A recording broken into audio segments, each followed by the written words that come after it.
It's time for DodgerHeads.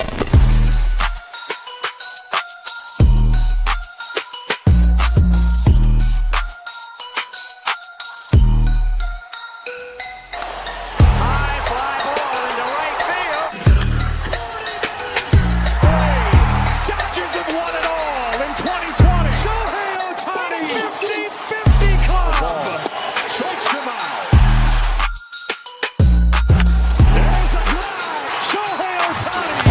Freeman hits the ball. She is gone. Birthday party, Los Angeles.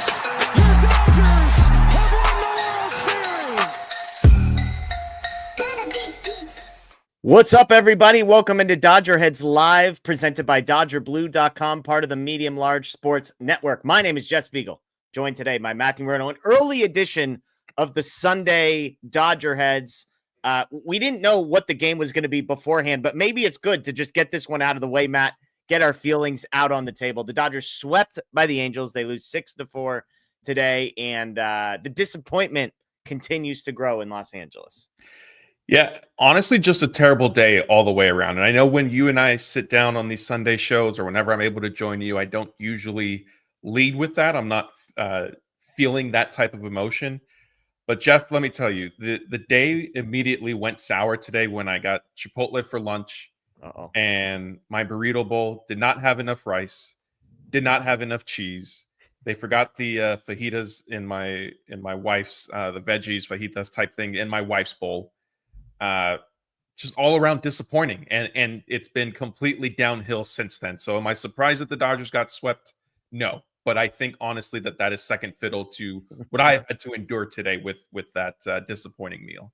Well, and Chris Taylor released today, Kirby Yates to the injured list. I mean, the hits keep coming for the Dodgers. Yeah, and I know we'll get into it. There are a lot of people that were pounding the door saying the Dodgers needed to release X, Y, and Z. Well, guess what? The Dodgers have done that, and they're now 2-3 since Austin Barnes and Chris Taylor have been released. So congratulations, everybody. You have a losing team at this point. Yeah. Of course, I say that in some jest. I mean, we'll get into, the roster stuff. It surprising, certainly, but, understandable when you kind of dig deeper and look at, a lot of the things that Andrew Friedman said about it, which we have up on our YouTube channel. Well, the real story here, Matt, is when it's rivalry weekend, you just throw the records out. Dodgers, Angels, huge rivalry. All know, huge rivalry, real geographic challenge in front of us. And you just throw the records out in these situations, Matt.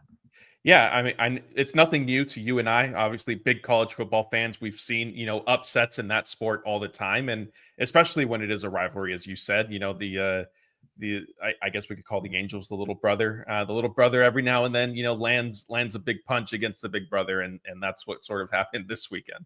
Yeah. Well, let's get into this one. And again, we're going to get into some Clayton Kershaw reaction from yesterday. I know people are wanting to hear from you and me after one of our favorites. Are they wanting to hear from you and I?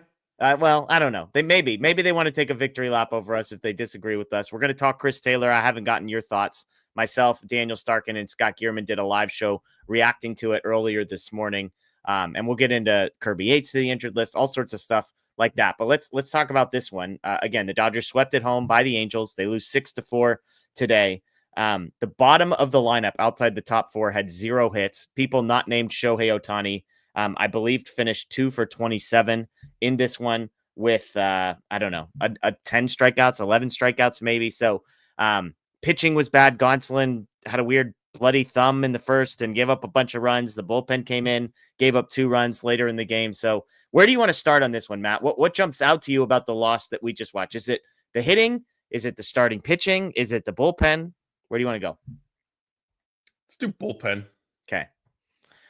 I mean, 5 innings, 2 earned runs for those guys. They had 5 strikeouts. Trevino makes his Dodgers debut and actually was the most impressive of the bunch. 2 scoreless innings for him. Bonda comes in, a guy who has struggled mightily this season, 4.37 ERA. He gives up a home run that blows a lead, or not blows a lead, blows open a tie, excuse me. Will Smith in the 7th hits a 3-run home run to tie this game at 4. And Bonda, coming out for his 2nd inning, immediately gives that run right back to give the Angels the lead. Garcia comes in and gives up another run in the 9th as well. So this is a bullpen, Matt, that over the last 8 days now has an ERA north of 5. And we're going to get into starting pitching and kind of the production they've given them. But the bullpen, once to believe to be a strength, admittedly injured, has been, I would say, below average. I mean, if you think a 5.04 ERA is atrocious, let me tell you, there's about 10 teams in the league with the worst bullpen ERA than that, but it's not up to expectations and par for the Dodgers.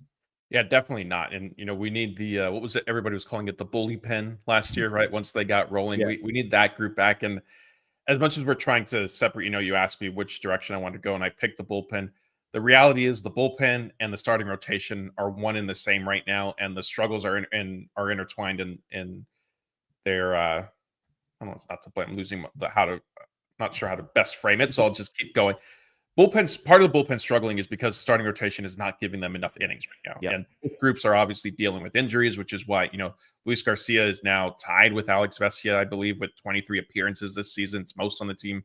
Kirby Yates is second with 22, and he obviously just went on the injured list. And he was one of their big signings during the offseason, and it's been, a roller coaster. Like, there have been stretches where he's good, and there have been stretches where, like last night, he's giving up, home runs and extra base hits and things of that nature. So, yeah, I mean, Banda having to go more than an inning today, obviously not ideal. I don't think the Dodgers, I'm sure the Dodgers were counting on more than 4 innings from Tony Gonsolin. We'll have to wait to hear, about his, I know at first there was concern that it was a blister, but then I know Chad Moriyama, who everybody I'm sure is aware of on Twitter, he's great at capturing, pictures and videos and stuff like that. He sent out a screen grab that looked more of like a hangnail up on Gonsolin's thumb. So that would explain him remaining in the game, but I mean, those can be painful. I don't know if it was impacting him or not. We'll hear from Gonsolin. Blake is at the stadium today getting all that stuff for us. So, yeah, I mean, just a tough spot. And the Dodgers, there was a lot of focus, a lot of discussion on the Dodgers just finished 10 games in a row. They had one day off, and now here they are in the midst of playing 9 in a row without a day off. And the injuries have only continued to mount. Like, there's been just no chance for them, I feel like, to come up for any air. Yeah. By the way, if you follow me on Twitter, I believe I was on the bloody thumb well before anybody else. Sorry. I mean, I just want to throw that out there. You would have had it here first, folks. If you were following me, I said, it looks a little funky. Kept rubbing it. It looked like blood, but regardless. Let's get to some super chats because a lot of people asking the same questions.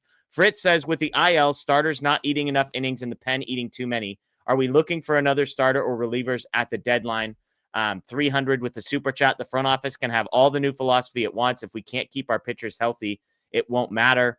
And then Baseball Geek 79. Bonda has been bad this year. Do you believe it's because of the high usage early in the year? We're going to get to individually these questions, but we're kind of dancing around the same thing in all three. I posted this on social media. It was too many words for you to read, so I'll explain it here for you. You said too long, don't read, happy for you, whatever.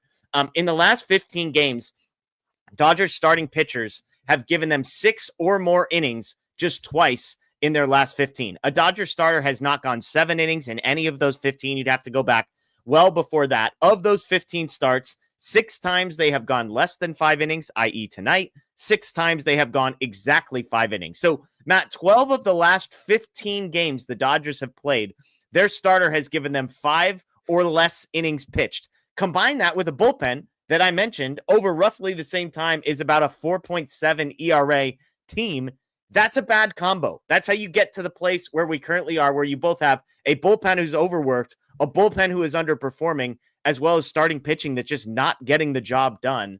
So to me, it's a perfect concoction of disappointment and explains how we get to a place like we do today. Because even today, Gonsolin gives you the 4 innings, and then it's, a guy they just picked up, Luis Garcia, who most people thought wouldn't survive a couple months, and then Anthony Bonda trying to get you 2 innings. You're not going to win a lot of baseball games with that combination of factors. Yeah, definitely not. And, that starting pitching stat obviously is a huge indictment on kind of the state of things right now. I think it was an area, Dave Roberts has said for several weeks that the Dodgers continuing to lead baseball in bullpen, even though I think I'd have to go back and check year by year. Every season they rank high in terms of bullpen usage, just because I think it's some of their philosophy. But going into this season, like the offseason, you don't sign Blake Snell with an expectation of ending up in this spot. And I know he's had some injury history in the past, but really it was more minor stuff, like nothing with the shoulder or elbow too much. There might have been one instance, actually, if I remember correctly. But last year he did not deal with that stuff. And so you're expecting Blake Snell, surely he'll give you, 6 innings at least, right, in his starts. And that even before, and now we found out that he was pitching through the discomfort early on, and that maybe was partly to blame for some of his struggles. Glass now, I know that he has his own injury history, but there wasn't any reason to believe he couldn't give you 6 innings with some regularity if he was going to be healthy. And before I'd have to double check, but I don't think he was really even doing that all too much. So you lose 2 of kind of your big 3 starters, Yamamoto still, standing there. And yeah, this is where you end up with having to plug a bunch of holes. And then you layer in, like I said, the bullpen, it gets overlooked, I think, because the bigger names are in the rotation. But the bullpen is without Evan Phillips, Brusdar Graterol, which we knew because of his offseason surgery. Now Kirby Yates, which, as I mentioned a few minutes ago, the perception of him and how people value him is certainly, it varies amongst different groups, but he's not there. Blake Treinen is now hurt. So if the bullpen was healthy and they were dealing with a bunch of injuries in the rotation, I don't think we'd be sitting here. They would Totally. be. And again, and I know this is probably going to upset a lot of people because pointing out that the reality is the Dodgers still having one of the best records in baseball for some reason is taboo. The reality is all of these struggles that the Dodgers have had, they still, they're not third in the division and and chasing the Padres and Giants by 3, 4, 5 games.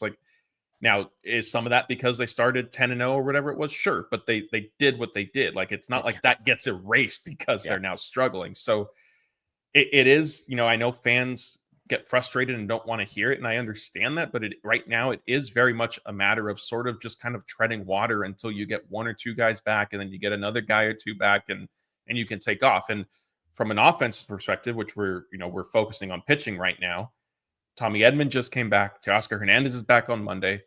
Dalton Rushing is finally up, which everybody's been asking for. Ha-Seong Kim is staying, which everybody has wanted. So, the Dodgers, if their offense can carry them a few times to 10 to 8 wins, they tried last night. The score, right? In terms of the score, 10 to 8, not 8, not the actual 8 wins or something. It'll help and it'll go a long way. But that is the reality right now. And again, I know that's not going to be a popular opinion because we're supposed to be sitting here, kicking and screaming and yelling until we're red in the face, but that's just not who you and I are. That's not what our show is about. The Dodgers, the way they've handled all of the injuries so far, have clearly been with a focus on the future. They are playing it safe with Snell. They're playing it safe with Glass now. They're playing it safe with Ohtani. They're playing it safe with all of these guys to say, our goal is not to have you healthy on May 20th.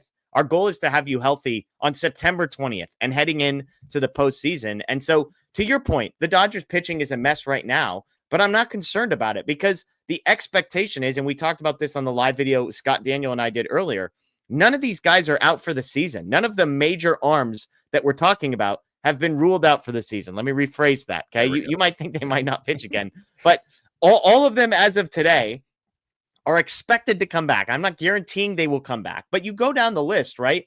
Glass now, obviously, Graterol, Michael Grove, who's out for the season. But I'm even just, that's a name where if Grove was all the guys that people hate, Grove's on that list, but I think he'd be higher on the list of someone you'd want in a game like today. Edgardo Enriquez is out. Kyle Hurd is out. Michael Kopech is out. Evan Phillips, River Ryan, Roki Sasaki, Emmett Sheehan, Blake Snell, Gavin Stone, Blake Treinen, Kirby Yates. Not all those guys are coming back this year, but my point is, the starting pitching is banged up, so you're getting less innings, which then is putting more of a stress on the bullpen, which, oh, by the way, is missing 3 of its 4 best arms as well. So it's a bad combination, but people hate to hear this. I'm not worried about it. It's May 19th, May 18th. The Dodgers are in first place. The Padres just got swept also. They're snowballing downhill, sure, but I don't care if they're snowballing downhill on May 18th. I would love it if they weren't. I'd love it if they were in the middle of a 10-game winning streak. But folks, my guess is the people that are doomed right now, you were all dooming a year ago on this date, and they went on and win the World Series. We have these conversations. It's frustrating today, and people could disagree. That's fine. This is a place where we can disagree and you can feel differently. I'm just trying to tell you the Dodgers are playing the long game, and so I'm not mad that they're losing the short one. Yeah, and I know Pinsatti's in here all the time. We're not picking on you by any means, but you're saying that the Dodgers are snowballing. 4-6 in their last 10 games, obviously lost 3 in a row. Not great. The big bad Padres that everybody seems to be afraid of also happen to be 4-6 in their last 10 games, as you mentioned. We're just swept, lost 3 in a row. Not great. San Francisco Giants, 3-game winning streak, 5-5 in their last 10. Okay, trending up maybe. The Arizona Diamondbacks, 6-4 in their last 10. They just won, still 4 games back in the division. So I think both things can be true. I know you're saying you're not concerned and, pitchers are going to be back. For myself, I do sit in, I'm not trying to play the fence. Like, I do sit in the middle where, am I worried right now? No, because yes, to your point, we went through this last year. Yeah. We went through it the year before and probably the year before that. Like, it happens. There are ebbs and flows to a long season. Does it mean that because the Dodgers won the World Series last year that they can go through this now and you and I are guaranteeing a World Series this year? No. But does it mean that because they're struggling right now, they're definitely not winning a World Series this year? No. Like, that's the beauty of it. Like, there are literally a bunch of games to be played. The pitching stuff, like, I'm concerned from the standpoint of, are the Dodgers going to get to a position where they have enough starters would be my personal concern. Yeah. Because we have seen it years past where they haven't, and they went into this season with more depth than they have had, I think, over recent years, at least like proven kind of ready depth. And arguably, in some sense, playing devil's advocate here, almost a little bit worse off because Bobby Miller has fallen off a cliff.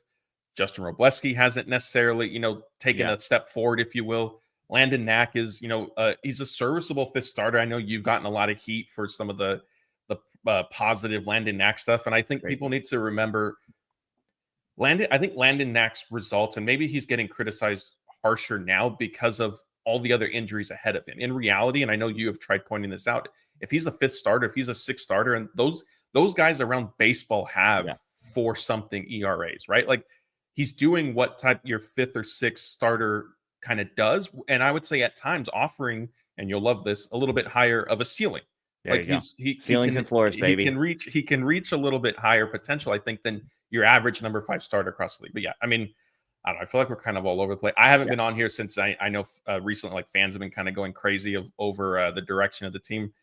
I think, yes, like, this weekend was frustrating, and we're seeing obviously all the comments and stuff, but it's important to still, I think, maintain some perspective of where the Dodgers currently are, because this is the reality. Would you rather the reality be they just got swept by the Angels and now they're 6 games back in the NL West? No. And if that was happening, sure, get the pitchforks for everybody, but they're not. Yeah. I mean, here's the question I would ask. Like, there are 2 separate conversations that we're allowed to have. Did the Dodgers play poorly this weekend? Yes. Is the bullpen a mess right now? Yes. Is the rotation a mess right now? Yes. Did the offense underperform today? They just scored 11 runs yesterday. So we can take a deep breath on, like, overall the offense. But, like, yes, all those things are true. That does not mean they are going to be, all of those things are automatically going to be true 4.5 months from now. That's what I'm saying. Like, even if you look up and down this group and say, okay, Freddie, the guys who played poorly today, Freddie Freeman played poorly today. Will Smith played well. Mookie Betts played poorly. Like, are we projecting that Freddie Freeman's going to continue to be bad? Is Mookie Betts going to continue to be bad? I mean, Tommy Edman was 0 for 4 today. Pages was 0 for 4 today. Kike Hernandez 0 for 2. Like, I know how people feel about Conforto and Rojas, so I'll leave them to the side. But, like, what they did today is not indicative of what they are going to be doing in 5.5 months. I do not think Snell, Glasnow, Phillips, Kopech, like Trinan, Kirby Yates, all those, I do not expect that all of those guys will be back healthy. But I would take the over on 0.5 of them being healthy by the end of the season. Like, if you told me I get 2 of Snell, Glasnow, and Ohtani back by the end, okay. And if you tell me out of Phillips, Kopech, Trinan, and Yates, I mean, again, can I get 2 of those guys? And if I get 2 of those guys, and who knows what the mix in with guys like Gratterall, Enriquez, whoever, like, my point is, all of a sudden the team looks a lot better. Teoscar Hernandez wasn't in the lineup today. Tommy Edman's first game back. So if you just move all this stuff forward a little bit, the picture gets a little bit rosier. So let's set that aside. Offensively, they were really bad tonight. Ohtani, 3 for 5. Will Smith, 1 for 2 with the massive home run. The fun fact, I put this on social media, Will Smith's home run was the hardest hit ball he's had since May 22nd of 2023. He hasn't hit a ball that hard, 109.5 miles an hour, in 2 years. It's the 3rd hardest hit ball of his career. So Smith got into that one a little bit. It was an exciting moment temporarily there, Matt, down 4-1, hits a 3-run homer. I mean, the bullpen again blows it immediately, but nice to see Will Smith, who continues to hit really, really well. Yeah, you're not going to keep talking about the additional tweets you had about that, about Dalton Rushing's exit Well, I was going to velocity get and there. how. I was Oh, going to okay, get there. okay. Yeah. Because the way I interpreted that was that the Dodgers they made the big change of backup catcher, but now I think Jeff is working on some controversy at starting catcher where we need to see a change there next. Yeah, I mean, look, the Will Smith home run obviously certainly was a positive moment, like you and maybe like a lot of other people, or maybe not. I don't know. I don't want to speak for everybody because sometimes I feel like you and I are on an island. I had the sense that the Dodgers, okay, Will Smith tied, like that was kind of the big hit they needed. Now they'll do the Dodger thing, right? Like their lineup can overwhelm an opponent on any given day. And the Angels were without some of their top back end relievers because of usage. And so I thought their bullpen would end up faltering. And credit to the guy, his name is escaping me. Well, here I have the box. Oh, no, I don't have the box score up. Whoever gave up that home run, I think he finished the game out, right? He stayed in. Who's that? Oh, the yeah. Angels reliever. So Anderson. Yeah.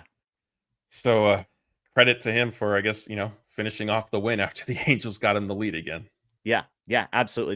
The follow-up tweet was that in all of Will Smith's career, which is like 2,300-ish at bats, he has hit the ball 110 miles an hour or harder twice. Dalton Rushing, now after tonight, has 11 at bats. He has hit the ball 110 miles an hour or harder twice in 11 at bats.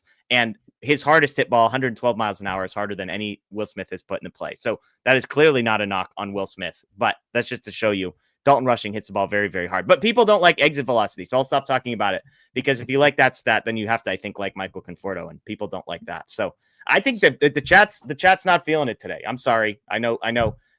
There's some people, one person in particular, that gets so anti about these streams. It's like, why do we do this to ourselves? I don't know. We're glad you're here. Let's get to some of these super chats. Fritz, are we looking for another starter or relievers at the deadline? You seem to think the answer to this question is going to be yes, Matt. Yeah, I think so. I mean, definitely at least 1 and 1. And I don't know if it would be like high end option, top of the market guys at either for the rotation or bullpen. But I think definitely they'll be looking to add. I mean, I don't know how you can't. And I just got done saying, I don't think it's completely doom and gloom with the pitching staff, but there have been certainly enough injuries, and obviously you have to factor in, Tyler Glasnow's history and stuff like that when trying to look ahead. Yeah. Baseball Geek, Bonda has been rough this year. Do you think it's because of usage? Do you think the shine has worn off on a guy who had bounced around a lot before coming to the Dodgers? Where are you at on him? Probably a little bit of both. I mean, yeah, I'm not trying to play the middle, but I don't know if he's necessarily like this bad per se, but the reality is, like you said, he had moved around a bunch in his career before last season. And so was it somewhat of a flash in the pan? I mean, potentially, like that's always kind of, I want to call it a risk, but the chance with these types of relievers that the Dodgers pick up every year. And look, if Bonda continues down this path for another month, 6 weeks, like I think the Dodgers will just cut him loose. I think also the other thing that you have to look at, like, again, like this is, and I know this isn't a popular question when we bring this up, but if the Dodgers were to DFA Bonda, who's taking that spot in the bullpen right now? Nobody. Because nobody.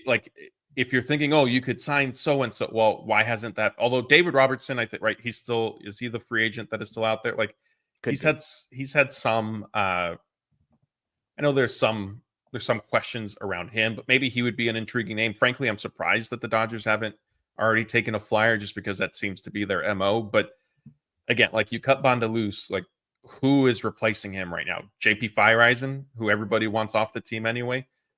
Noah Davis, who I think is another on the 40-man roster who people don't want on the team either. I'm escaping. There's one name. Lotus, who was just up here and struggled in his one appearance. Like, yeah, there isn't a clear, like, they're not gonna. You want Bobby Miller in the bullpen? Like, I know there's been some traction over a potential change in roles for him, and I'm not knocking that discussion, but just the idea of him being on the staff. So again, like, it's sure, fine, get rid of him. Who's replacing him? That is definitely going to be better. Is the issue right now? Yeah. He's not going anywhere for the time being, because you could still make a case he's like 5th out of 8 guys that they have in that group. There's a few guys that are worse. You mentioned the revolving door beneath him. So I do think with guys, the middle relievers who have sort of one pop-up year, it's a great thing, but you always just like, don't hold your breath. Don't get your hopes too high. So I'm hopeful that the Dodgers can sort of tweak some things and get him back to where he was. But we'll see. Luis wants to know, are we still doing the Conforto thing? Matt, are you still doing the Conforto thing? Where are you at? Are you out on this guy? Cut him, DFA? Yeah, I mean, look, the Dodgers seem to be on a huge DFA movement right now. Although I guess Chris Taylor technically was released for, I don't want to call it semantics in terms of like belittling the decision, but just there is a difference between DFA and being outright released. And so Chris Taylor was released, whereas Austin Barnes was DFA'd and all that stuff. But the Dodgers do appear to be headed down this path. So yeah, I mean, I know the fans get upset. Other people are saying, Rojas should be next. I kind of joke that being the longest tenured position player is sort of the kiss of death right now, because it cost Austin Barnes, it cost Chris Taylor, and now that has fallen to Max Muncy, who people have been trying to run out of town for multiple years. And look, I have been critical of Muncy in the past as well, but I mean, I don't see like a DFA happening with him. Yeah, look, I will take your Michael Conforto stock. I'm buying it. I'm buying it low. I like the peripherals of this position, and we'll leave it at that. I don't need to continue to do my Conforto thing. People know where I stand, and it hasn't changed. It hasn't changed. Noah wants to know, should Mookie be moved down in the lineup to move up Freddie or Will Smith? They're not going to move up Freddie Freeman. I think they like the lefties split up with Ohtani and Freddie. I know that obviously when Mookie was leading off, that Ohtani and Freddie then were back to back, but I think they do like them split. So I don't see that change happening. No. Like Dave Roberts is not going to move Mookie Betts out of the lineup just because of his struggles. I guess, like, is the simplest. Like, Mookie has accomplished enough in the game. Dave Roberts and again, I apologize because I put this on Dave Roberts. The reality is it's like lineup stuff like that's collaborative decisions made with the front office. They're not going to move Mookie down. So I think you just kind of keep betting on the top three being in that spot, and if Will Smith keeps hitting the way he does, then maybe he remains your cleanup hitter. Like I think he was for a stretch of last year as well, until he started to regress in the second half and Teoscar sort of took off. But, if Will keeps this up and Teoscar comes back and kind of meets expectations, like the Dodgers lineup suddenly gets very potent again. Yeah. And again, I'm here for the Conforto type conversations. I'm here for the conversations about guys down at the bottom of the lineup. But like, I'm just not worried about Mookie Betts figuring this out. I'm not worried about Freddie Freeman figuring this out, or Will Smith or whoever. Like those guys, set it and forget it at the top. If we want to talk about Andy Pages, if we want to talk about Max Muncy, sure. But Mookie Betts, not worried. LLM says this team is awful. No excuses about it. They did not play well today. I'll give you that. Although they bounced back temporarily, but not a complete team game. Yeah, I think I don't want to say they were shorthand. Like it wasn't a well-played game by them, but I mean, I would argue, like, was it better than yesterday? I think maybe. Like, they gave up 11 runs yesterday, and I know that that's not always like the end-all be-all, but I mean, they were in it. They came back, like they tied the game, and like I said a few minutes ago, I thought that when Will Smith hit his home run, that was going to kind of open the door for the proverbial floodgates, but it just didn't happen today. Hector says it feels like there have only been a handful of solid Dodger games so far this season. At least it's still early. Look, short-term memory. We have a short-term memory. There's been, I was in Arizona like a week and a half ago and scored 6 runs in the 9th inning. They split with that one. So, it's a long season. And like I said, we would much rather be having these conversations in May than having them in August, September, and October. So let's hope that we have them now. We get them out of our system. And by the time we get to September, the vibes are good. Kevin flew from New Jersey. All games we lost so far. SMH. Sorry to hear that, Kevin. That's tough. So best of. I don't know if you're sticking around or what, but hopefully you get to see a Dodgers win at some point in 2025. Jonathan, just need health in October. Works until you lose the division, or pitchers stay hurt like everyone in 23, or Glasnow last year. Front office is complacent. You're right. If they aren't healthy in October, we're going to be having a different conversation. The point I was making, Matt, is just that as of this moment, none of them have had Tommy John surgery. None of them have gone under the knife to have shoulder surgery. So people are trending towards being able to pitch in 2025. If 3 of these guys, if that changes, then so be it. And really, I'm just talking about kind of the high end guys, the Otani, Yamamoto, Glasnow, Snell, Yamamoto. I don't know if I said him, but like those 5 guys are the 5 that I'm most concerned about. The Sasaki's, Kershaw's, Mays, Gonsolin's, like those are nice peripheral pieces to fill in around. But as far as health goes, we need 3 of those 5 standing in October. Yeah, I'm just disappointed Jonathan didn't get a Danny Duffy mention in with this super chat.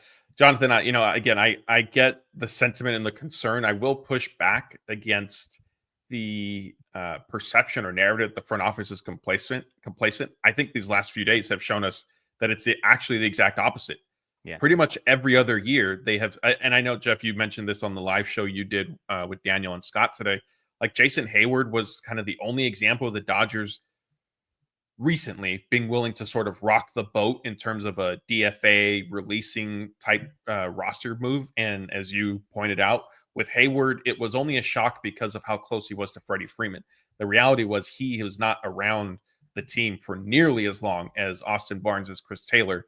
So complacency, I disagree. And I think cutting Austin Barnes and Chris Taylor so that Dalton Rushing and Ha-Seong Kim could stay on the roster and continue to contribute, even if it is only a couple days here and there in Rushing's case, speaks to kind of the front office understanding that, look, like you can't necessarily take anything for granted. Yep, absolutely. Hector, there have been positive moves made by the team. Did the young players force the hand to DFA Barnes and Taylor?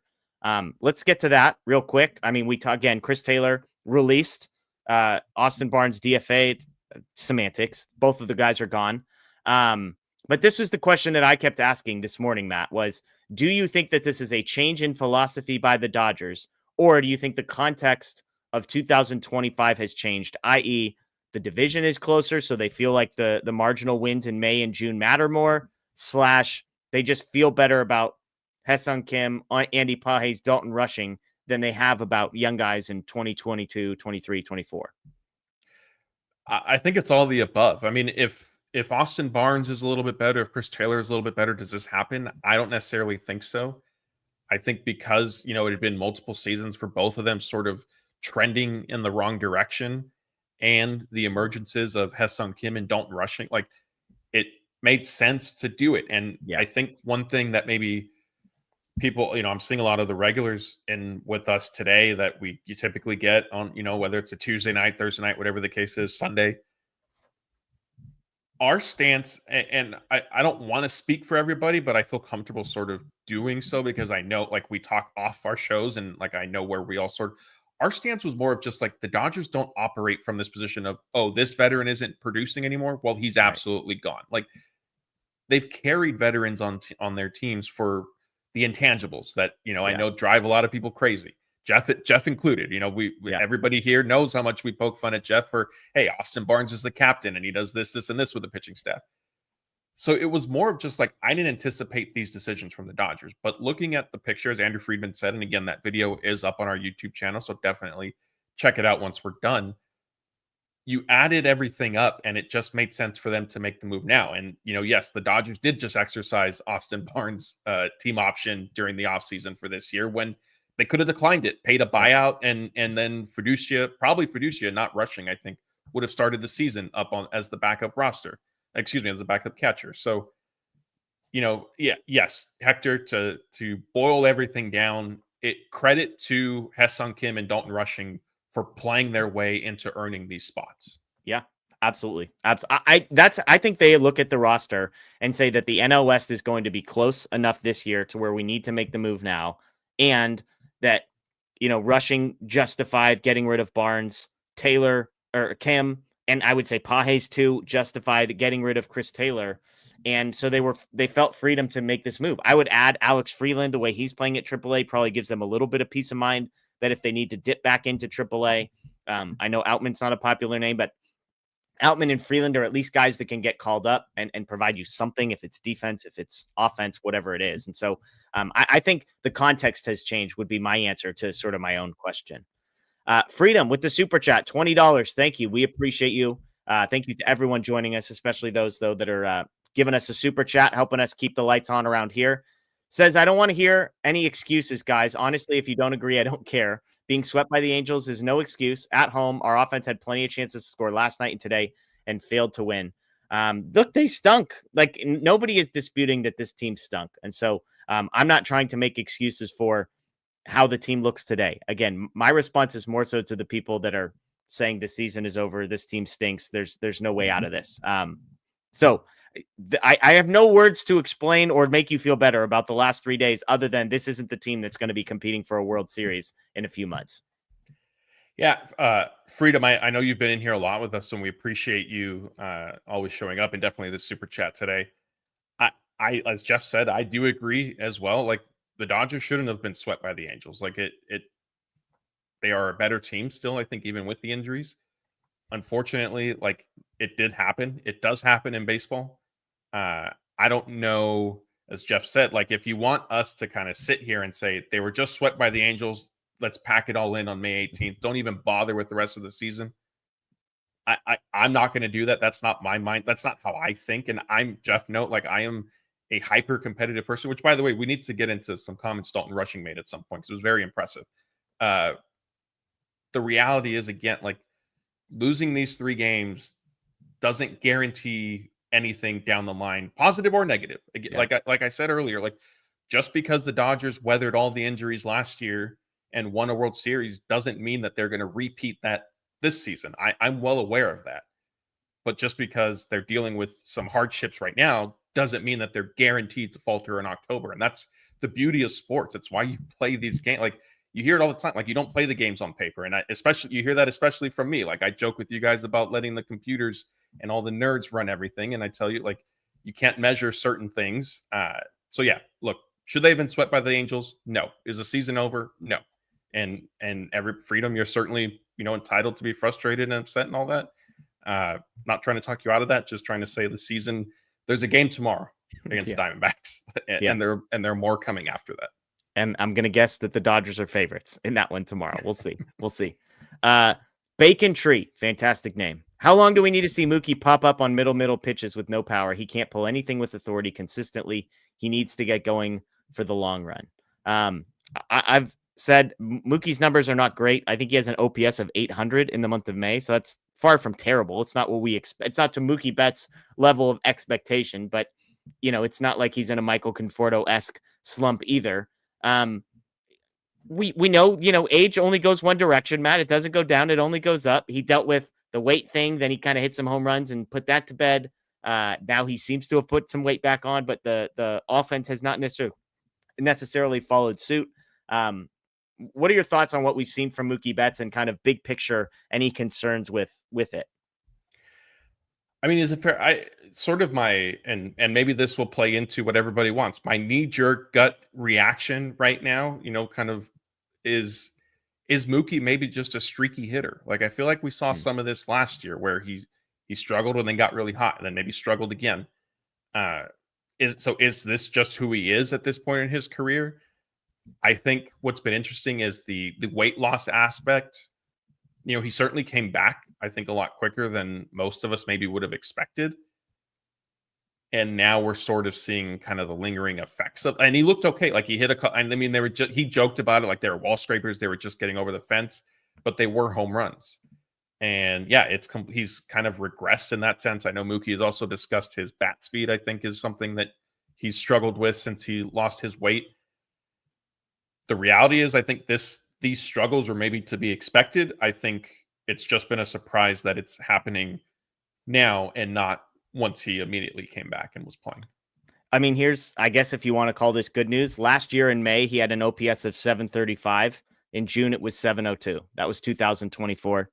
He bounced back in August and September, and then obviously helped them win a World Series. So I guess if there's anything positive, maybe May just isn't Mookie Betts' favorite month on the calendar. Who knows? Maybe. Baseball Geek. Kim didn't get a chance to contribute. Don't understand Conforto over Kim.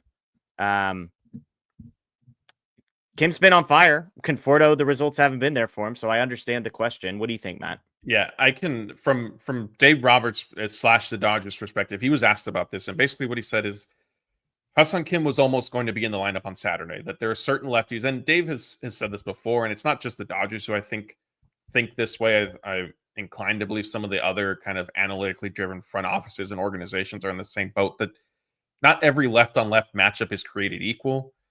He also noted that Tyler Anderson is more kind of a neutral guy anyway, and so there was some thought to having Kim start on Saturday. They decided to go against it, but I think the reality is, and it's not just with Hassan Kim, it's with the other. We've seen this in the past. Like, the Dodgers just platoon players, and it's something that has frustrated me. Like, I have said, I get, like, maybe coming up through the minor leagues, if there are crazy splits and stuff like that, then fine. Like, maybe you're going to lean towards platooning right away. But it has frustrated and disappointed me that with a lot of their young players, they kind of just automatically know you're platooning, and that's it. Like, I feel there should be more of a rope given to them.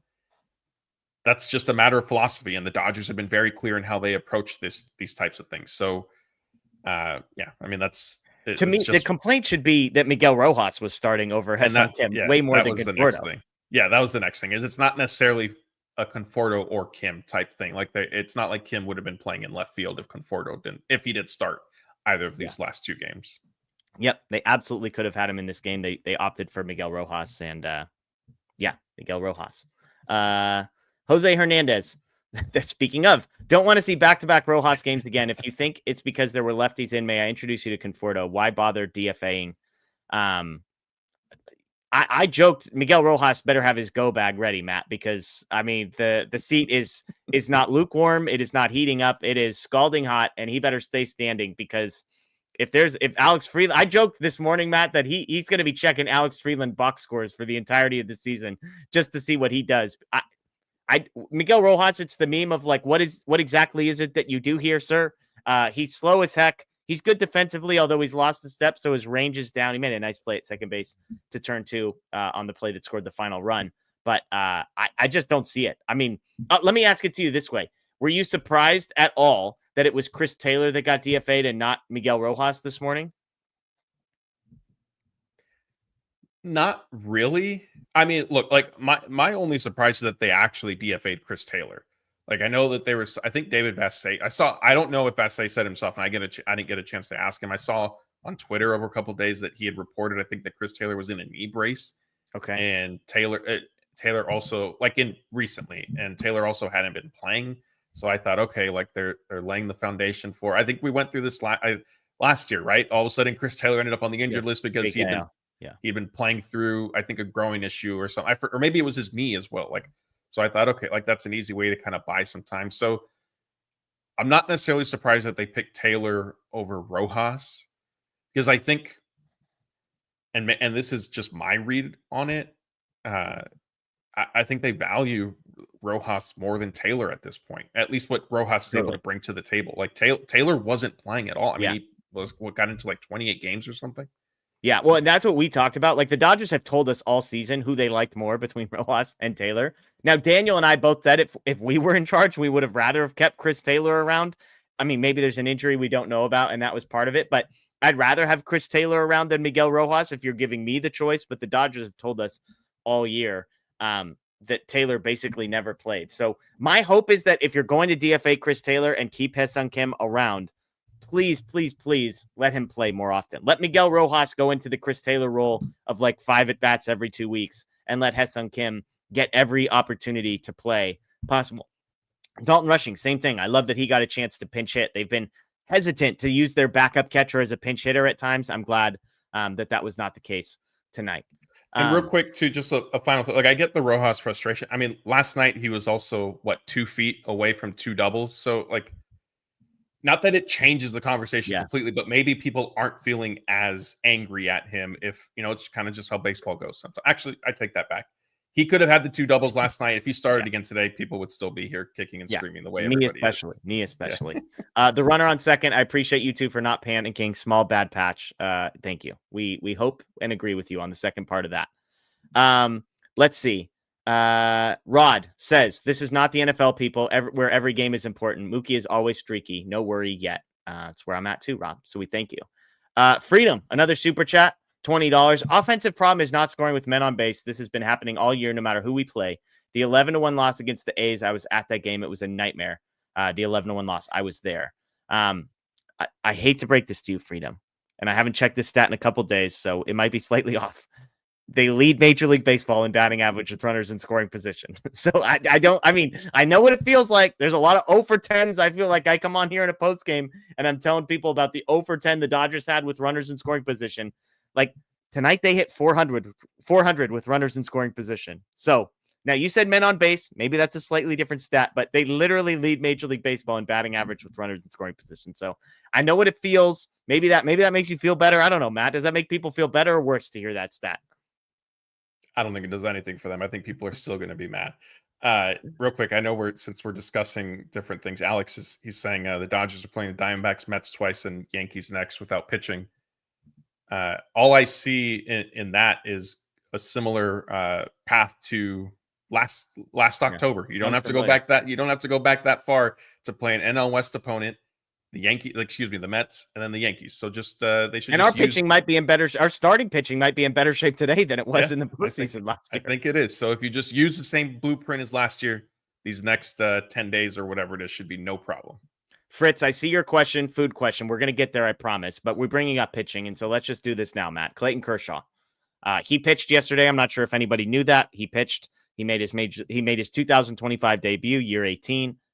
You and I both firmly implanted on Team Kershaw, believing in the GOAT, run prevention, 88-mile-an-hour fastballs, all of it. I don't understand the panic, Matt. The fastball was touching 90. I mean, like we got a live arm there. In all seriousness, he was really bad. A lot of hard hit contact. Control was all over the place. I see a lot of people panicking. If you were out on Clayton Kershaw, you saw everything you needed to in game number 1 to believe that you were right and vindicated to be out. I'm not telling you you're wrong. What did you make of his first start? And secondly, what do you expect? Have your expectations moved at all for him over the next couple of months? I don't want to say that I'm slightly more concerned, but I think it's human nature to be. And so I sort of am a little bit. I wasn't I didn't expect him to come out yesterday and go, 5 scoreless, 6 innings with maybe 1 or 2 runs allowed. As much as he'd been on a rehab assignment, the reality is he hadn't pitched in an actual major league game for quite some time. And so there is some rust to be expected. The command, I think, will get a little bit better. As you said, his velocity was up a little bit. And I know that comparatively speaking, it is still down to certainly where you would want it to be in an ideal world. But it's better than 88. And so I think, as Kershaw said, there were some encouraging aspects from it. Dave Roberts said he liked the stuff, which I'm sure everybody was happy about. But yeah, I mean, I think what's funny with that start is, like you said, if you were worried about Kershaw going into the season, if you thought he should have retired already, then that start was everything you needed to see. Yeah. I tongue in cheek will kind of push back and say, what did the other Dodgers pitchers do during this weekend that Kershaw looks so bad? He kind of fell right in line with everybody else. So by that logic, then and with the same DFA conversation that we've been getting criticized for, then let's just get rid of the entire team. Can they do what's it in hockey, like a line change where they just completely clean house at this point? Yeah. Look, here's my stance on Clayton Kershaw. The people that I am frustrated with now are the people that say we should DFA Clayton Kershaw, et cetera, et cetera. And my argument is not what you may think it is. My argument is not, no, trust me, he's going to be amazing. Bet your life on it. My argument is what you just said. DFA him and then what? Now, Bobby Miller had a nice start down in Oklahoma City. I'm sure the noise is going to get louder. He's been terrible all season. He's been terrible at the major league level. He's been terrible at the minor league level. All of it. Okay, TQT. If his name was Clayton Lynn, we'd be throwing dirt on his grave. You know what his name's not? It's not Clayton Lynn. He's Clayton freaking Kershaw, the greatest run preventer in major league history. Okay, DFA him 4 years ago. You can think what you want about Clayton Kershaw, the pitcher in 2025. And again, if you think he's like a 4.5 to 5 ERA guy or worse, then I'm not going to sit here and tell you are entirely wrong. All I'm saying today is the people saying DFA him are not paying attention to what the alternative options. The Dodgers can't even fill out a rotation with Clayton Kershaw.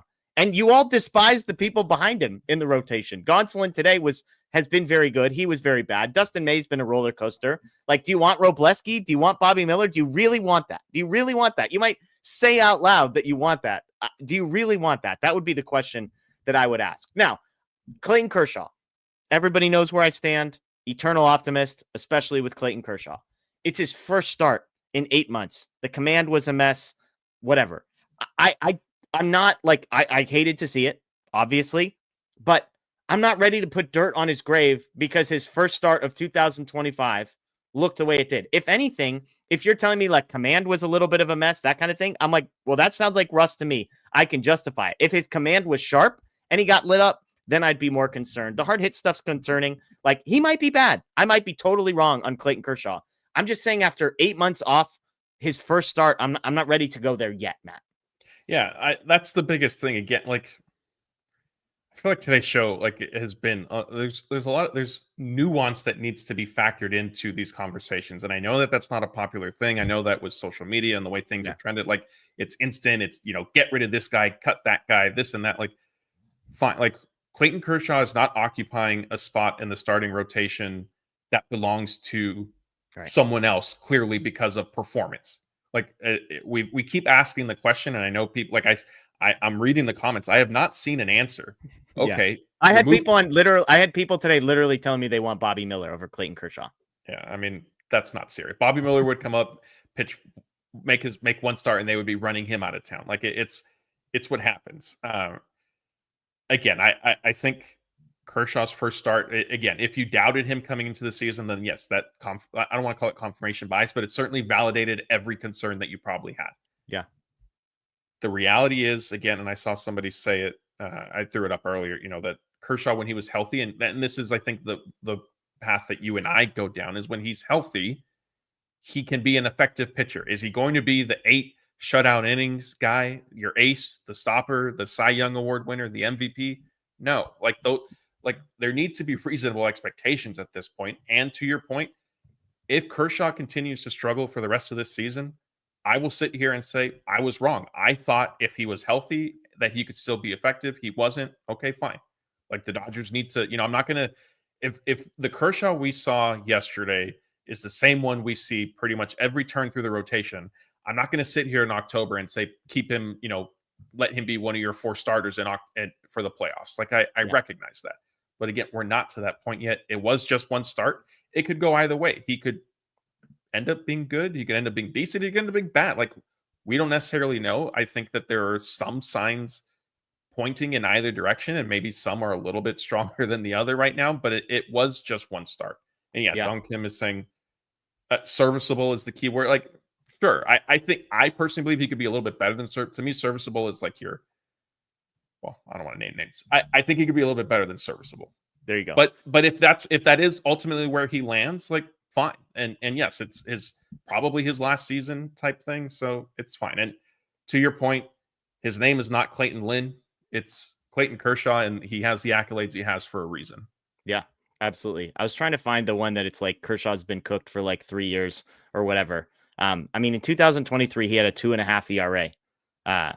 So, I mean, last year, like, he made like 9 starts. The last 2 were bad. The first 7 were pretty good. So he might be bad, but it's people write their own narratives to make believe what they want to believe. So there we go. Trade or call up minor league pieces for pitching. Look, they have. Like, Pages is in the major leagues. Haesung Kim, Dalton Rushing. These guys. Freeland is the only guy that is down in the minor leagues who has any case to be made for being at the major league level on the offensive side of things. So, and Freeland is, a lot of people believe in him, potential shortstop long term. So I would be surprised if they moved him.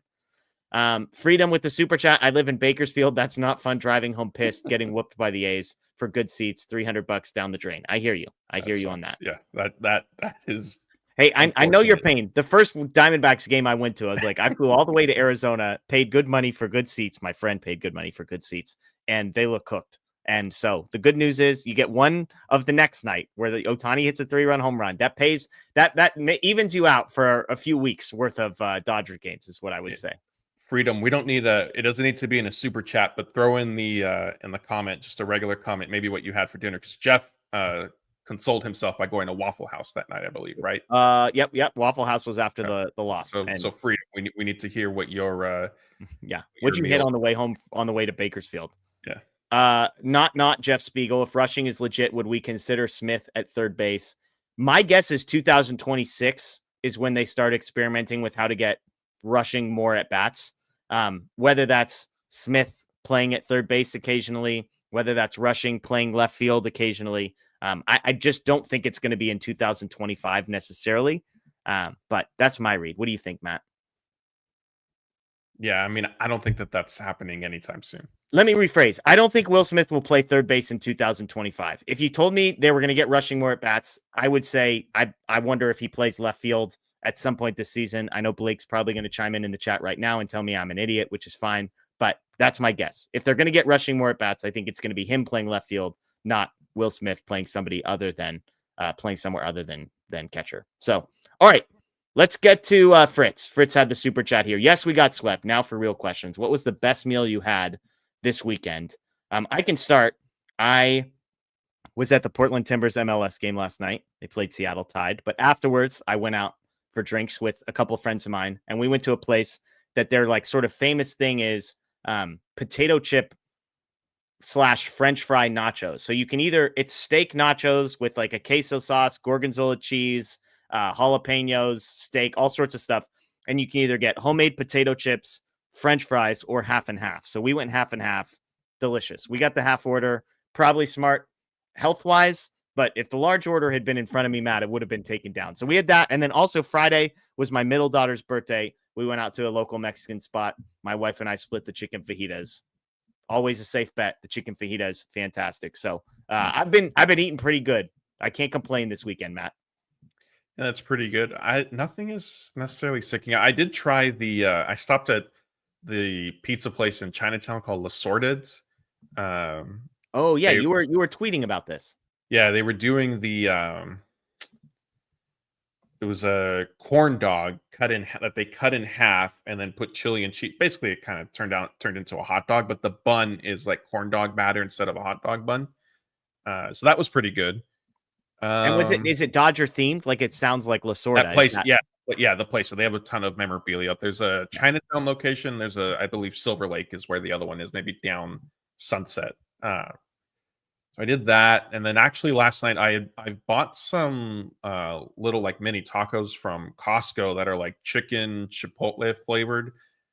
They looked good. They looked good, chicken, chipotle, and cheese. So right up my alley. Enough things that I like, and I thought they'd be easy to like eat before I go to a game or kind of when I come back. So I made some when I came back, and those are actually pretty good. Okay, there you go. A little Costco. Nothing wrong with that. Yeah. If you got any questions, throw those in the chat. We'll answer a few. Bacon Tree, how soon will pitching reinforcements arrive? Kopech is next, right? I mean, he's had 3 minor league appearances. I'm not saying he's going to be imminent. The second one went well. The first and the third, depending on who you ask, had mixed results. But have we heard any? I mean, he's the only guy that I could see. If you told me somebody came back in the next like 10 days, maybe Kopech. No, not that quickly. I don't think really? Yeah, so I text Blake today. I'm not sure if Blake was able to ask Dave. If not, I'll do it tomorrow when I'm back at the stadium. Kopech pitched the 8th, 11th, and 14th for OKC. Okay. And has not been on the mound since then. I'm not saying something happened. I'm not saying something didn't happen. So we'll have to kind of dig into that.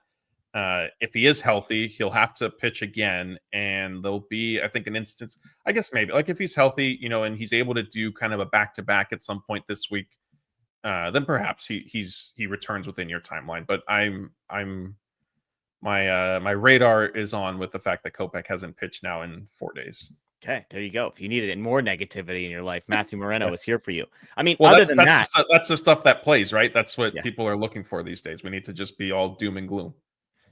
Snell is at least throwing a baseball, right? Glasnow, both those guys are technically throwing baseballs. Yes, they are playing catch from flat ground. So both of them, and Snell is on the 60-day injured list, which makes, I believe, June 2nd his first day that he can come back, which he probably, like, the fact that they did that tells you that his timeline, like, he's not on the verge of returning. Like, he needs to keep playing catch, stretch it out, throw a bullpen session, throw multiple bullpen sessions, face hitters, do a rehab assignment, and then come back. And basically, the kind of rule of thumb that they tell us is with starting pitchers, however long they're out. If they're out 1 week, then it takes 2 weeks to get built back up. So look at Snell's timeline and kind of double that for when he might be pitching. And same thing for Glass now. Okay, I'm going to read you every guy on the injured list. Some of these guys are out for the year. I'm not going to try and sort through it as I go. You tell me the next one of these guys to pitch in a major league game, okay? Glasnow, Gratterall, Grove, Enriquez, Hurt, Kopech, Phillips, Ryan, Sasaki, Sheehan, Snell, Stone, Trinan, or Yates. Next guy to pitch for the Dodgers is who? Either Kopech or Yates. Okay, I'm going Emmett Sheehan. And then just behind them, I think Sheehan. And I'd have Kopech by a mile until you terrified me about the fact that maybe he re-injured himself. But I mean, maybe he's not maybe Kopech. he's. I would say Sheehan. Yates terrifies me. A 38-year-old with a bum hamstring. Sign me up for 2 months of missing that guy. Well, here, give me a second. Let me look at OKC's schedule. Maybe they were just on the road and they didn't want him to do. So I told you he pitched 8th, 11th. No, he did pitch on the road. The 14th was when they were playing Round Rock. So maybe that was it. Maybe he just to not necessarily, they weren't going to have a veteran player stick around on that road trip. So maybe he did that, and we'll be back to pitching. Minor leagues don't play games on Monday, so maybe on Tuesday he'll get back into a game since OKC is at home. We can only hope. Not Jeff Spiegel, May or Gonsolin in a must-win playoff game. I mean, that's an easy answer. I agree, but are we going to say the same thing? Yes. Who? Gonsolin. Yeah, Gonsolin. Easy. Yeah. Yeah, I like. See, you're the eye test guy. Dustin May's fastball going all over the place. I feared. I don't know. Eye test guy. Maybe you like that kind of thing. Corey, Chipotle order getting messed up or skimped out on is up there for the most disappointing things out there in life. Are you a fan of like all these influencers that just record people making their Chipotle and then the proof is that they end up getting like way more food if there's a whole thing about if you order in person versus if you order online, how much more food you get. Sorry, I'm laughing at Alex. He's asking because the not Jeff Spiegel. We'll get to you, Alex. It's Michael Grove. It's my guy. Yeah. So, that's my daddy. To answer your question, no, that's terrible. Like I don't agree with filming that type of thing. I don't agree with a lot of stuff that ends up on social media, to be quite honest. So I'm not of that generation. I'll age myself in that respect. But Corey, to answer your question, no, there is nothing more disappointing in life than that happening. And I'm assuming you caught the beginning of our show. That happened to me today and it ruined my day. And at that point, win or lose for the Dodgers, my day was already ruined. There was nothing. Yeah, what's your move? Do you like so did you pick it up? Like did you order it delivered? I don't do Uber Eats and all that stuff. I hate it. Because you'll appreciate this. I'm not going to be price gouged for food that I can just drive myself and go true. get. I respect that. I do. Chipotle you don't have kids yet. Once you have kids, DoorDash, Uber, that becomes a game changer. Chipotle's app is actually very good and convenient for ordering online. Like I can easily customize like how I want things. So that's it. That's all I do. Like I place the order. By the time I leave my place to go pick it up, it's close enough. It's ready. Like I walk right in and they're either just setting it down or it's finishing it or it's so the real question is like, did you go back? No, because it's far enough that like I'm not going to go back and show. And also like I needed to eat. The game was starting, so it was like it wasn't conducive. So I did tag them in a tweet. Hopefully they'll see it and apologize. Maybe they'll be watching this show. And Chipotle, I do love Chipotle. I've been on here saying like I'm a big fan. I have my proof of purchases. Yeah.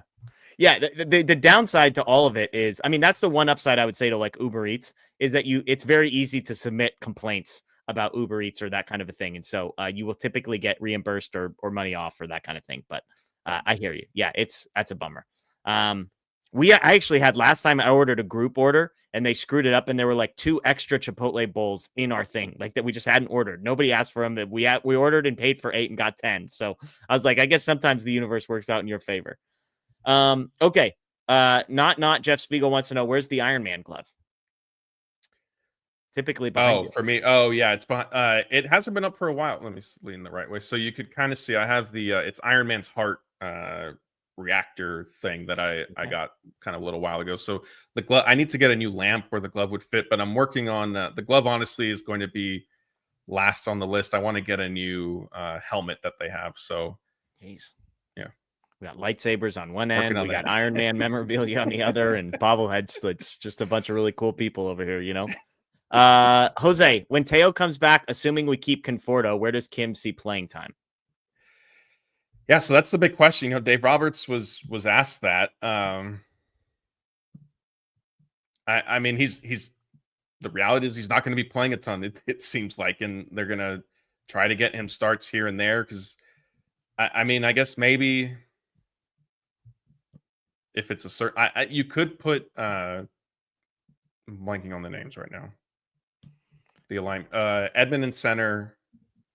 Yeah. Yeah, then you got to choose. I think it's basically, I'm going to list off a group of guys. Edmund, Pages, Conforto.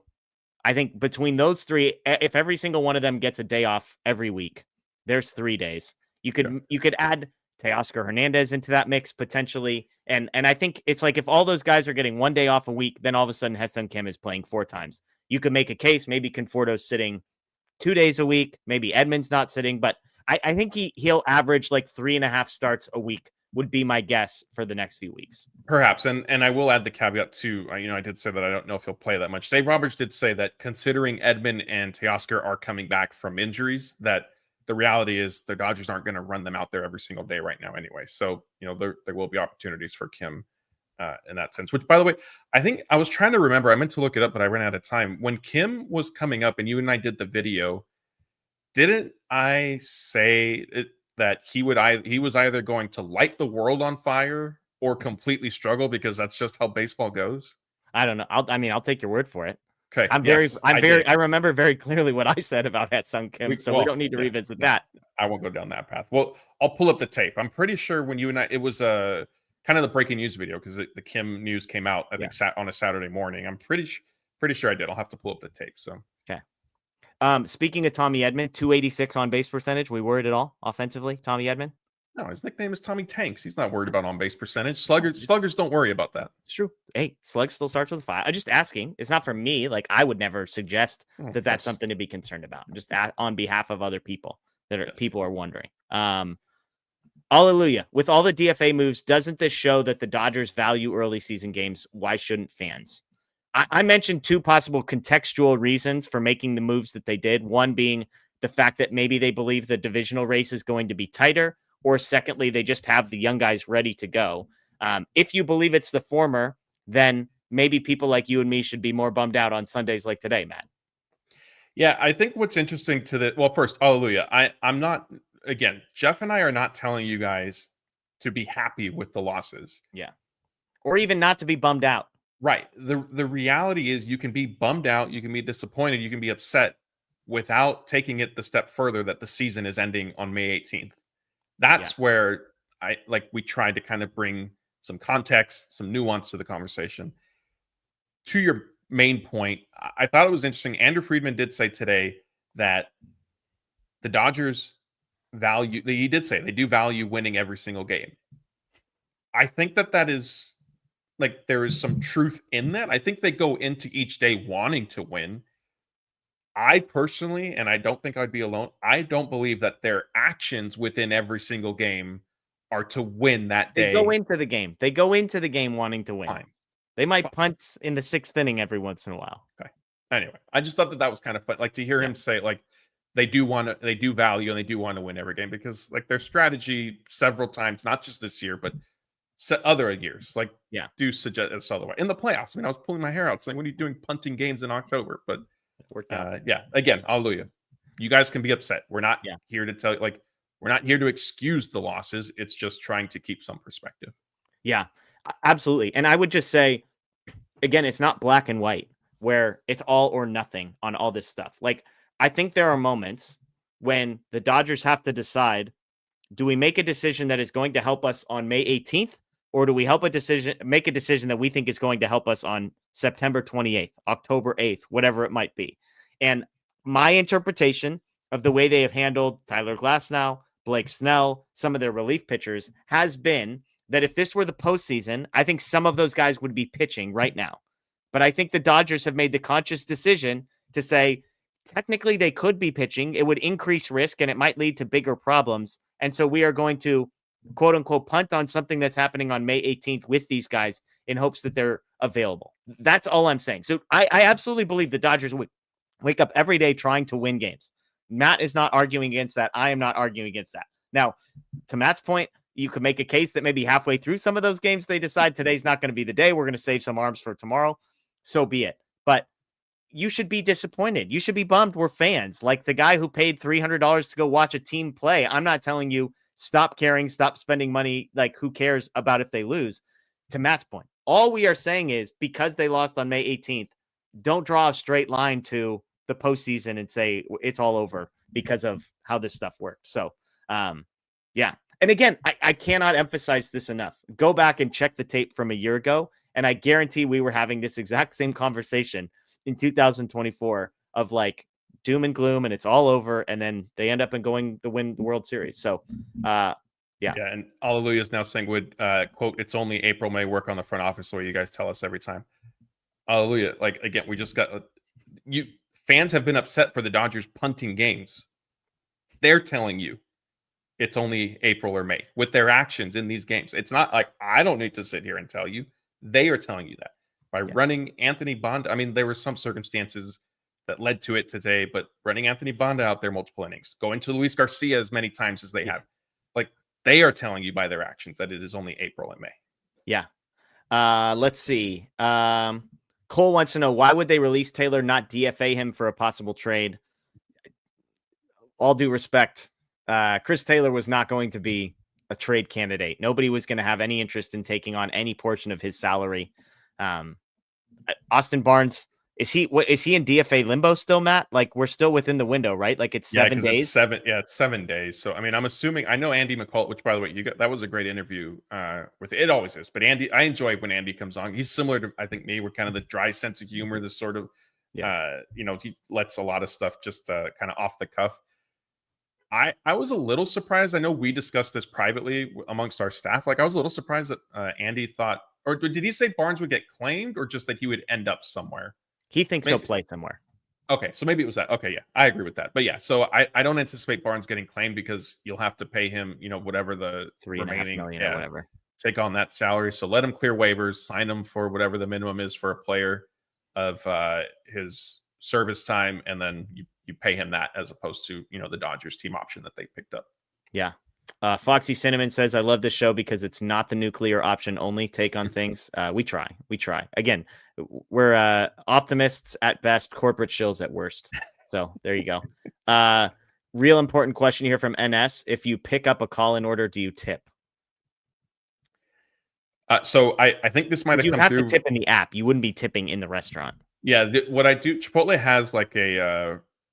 They've had for a while in their app like the roundup for like a certain cause. Right now, I think it's to help feed hungry children. So yes, I do. I will pretty much always round up for something like that. Within the past, I want to say 2, 3, maybe 4 months or so, they have also added a field to tip the staff that is making the food. And yeah, they're not getting me on that one. And I do sort of feel bad, but for takeout, like. Yeah. Okay. Here, I got a good one.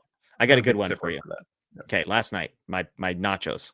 Well, let's do this. We'll do one baseball question, then I'll tell another story. Dong wants to know, didn't Taylor have some sort of trade clause that would have cost the Dodgers? Yes, there was a $1 million. The option would escalate by $1 million if he was traded before the start of 2026.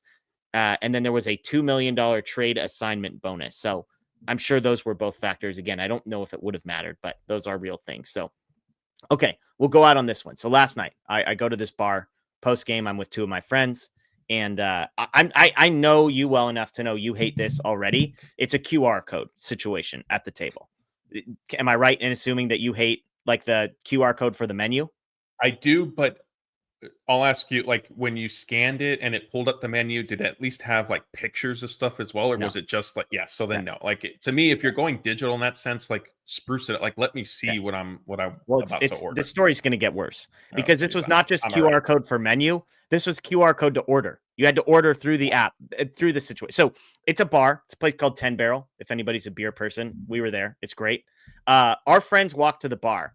So we're sitting there. And the QR code, by the way, they have like one of those triangle plastic things that kind of sits in the middle with specials on the sides. one of the 3 sides had the QR code on it.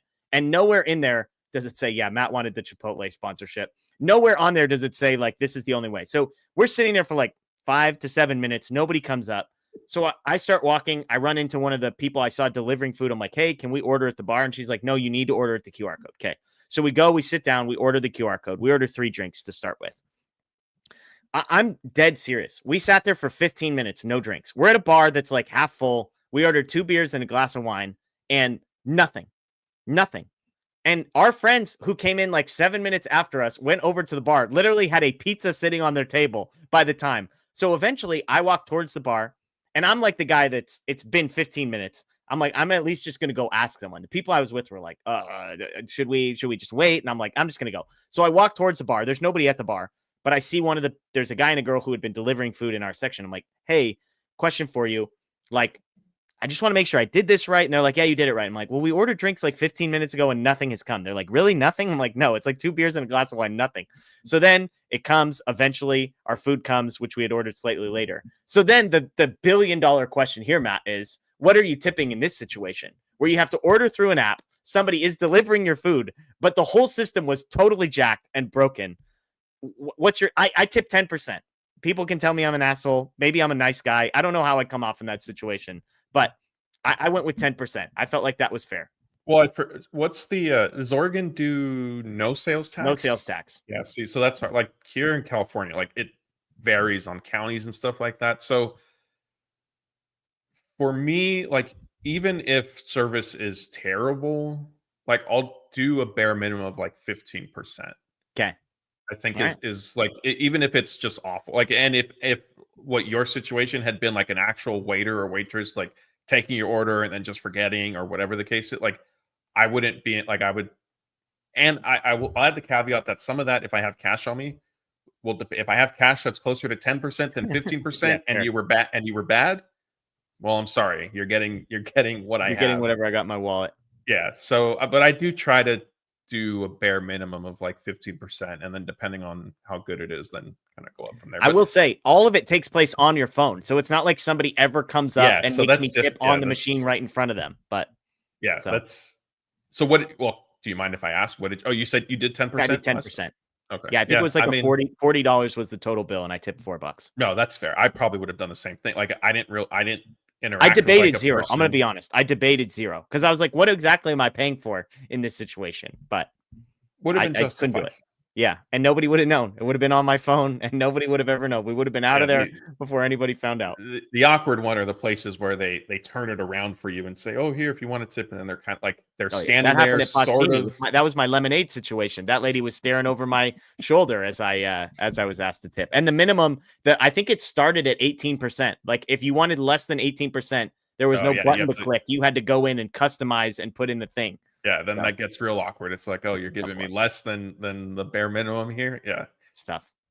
So, well, folks, that'll do it for us. We appreciate everybody who hopped in. A huge crowd in here on a Sunday. Again, thanks for bearing with us. A little bit of an early show, a bad outcome for the entire weekend, swept by the Angels. But as Matt has pointed out multiple times, the Dodgers are back in action tomorrow. So hopefully they can wipe the taste out of their mouth quickly. We will be back live on Tuesday night, and this week slightly off schedule because of some conflicts on my end. We will be doing a Tuesday night and a Wednesday night show, so stay tuned for that. We also have a fun prospect show. Bruce is going to be hopping on from Dodgers Digest. He's going to be hopping on to talk through his top 50, 100 prospects, some of the guys, Alex Freeland, Hesson Kim, that kind of stuff.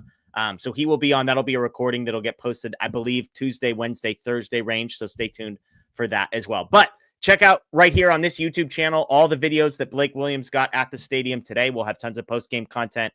Matt mentioned a Dalton Rushing interview that he was impressed by. I imagine you loved the quote where he said he hated losing more than he loves winning. Yeah, that's like, that is ultimate, like, get off my lawn guy cliche that like guys like you love. It's just, they should just train every guy to say that because there's a segment of the population that's buying the jersey as soon as they hear that quote. And you are firmly in it, Matt. But it is true. Like, I genuinely feel that. Like, I when I played sports growing up, when I play, pick up basketball now, like, I enjoy winning. I love winning. I'm competitive, but the losing does bother me much more than the winning. And so when I heard him say that, I was like, oh, okay. Yeah. This guy, we think the same. So I'm this close to maybe being a major league player. You're halfway there. And I've said before, he's incredibly nice as a human being. We interviewed him at spring training this year. We got a video interview when he was in the minor leagues last year, and a great dude. So happy for him that this is working out for him. So, all right, that'll do it for us. Check out DodgerBlue.com for the write-up. You can find Matt at Matthew__Moreno on social media. You can find the rest of our crew on there as well. My name is Jeff Spiegel. That is Matt. Enjoy the rest of your night, everyone. As always, go Dodgers. And yes, despite getting swept by the Angels, despite losing today, they are in fact still champs.